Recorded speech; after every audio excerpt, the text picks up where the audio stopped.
Let's talk about a practical example of how trust really works. I'm Dan Covington. I'm an estate planning attorney, so I've been helping people get and keep their affairs in order for over 20 years now. Hopefully I can give you a little better understanding today. So again, let's talk about maybe a real practical example of how trust works. So hypothetical folks, let's talk about Ward and June, right? So Ward and June, during the middle time of their life, sign and what we call settle a living trust. So they sign the document after they've decided where they want their assets to go. Then they title their significant assets into the trust and their personal property there. They go through their life doing things as normal. They can access the assets of their trust anytime they like. Let's say a little later in life, Ward starts having some trouble with dementia. Well, the trust is there for that too. So Ward and June, in this example, were co-trustees of their trust. So of course, because Ward and June could still access their assets, June can still have access to any assets in the trust and use those for their regular life or maybe for any special care that Ward might need during this time. Now let's say Ward passes away. When he does, he's with his will, he's done something called a personal property statement that's allowed by statute in Kansas. And because of this personal property statement, then his trustee can distribute his personal property, his smaller items, his things of sentimental value. Maybe he wants to hand some things out to children, nieces, nephews, friends.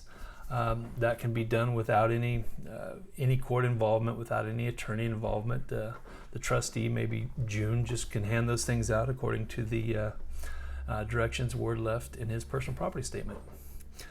Some years later, of course, June passes away. Now, when this happens, again, there's no need for any court involvement. There's no probate as you would have with a will.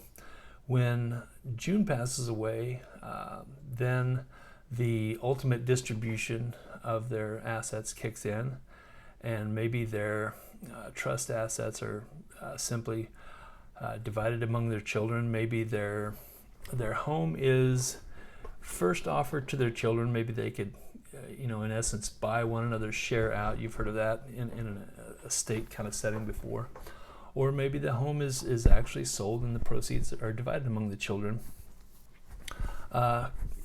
You've maybe seen some other videos I've put together before about there are really just a number of ways. There's a huge variety of ways that the trust can distribute, but the chief thing I want to emphasize is the successor trustee, so the trustee that Ward and June have named to act as trustee after they pass.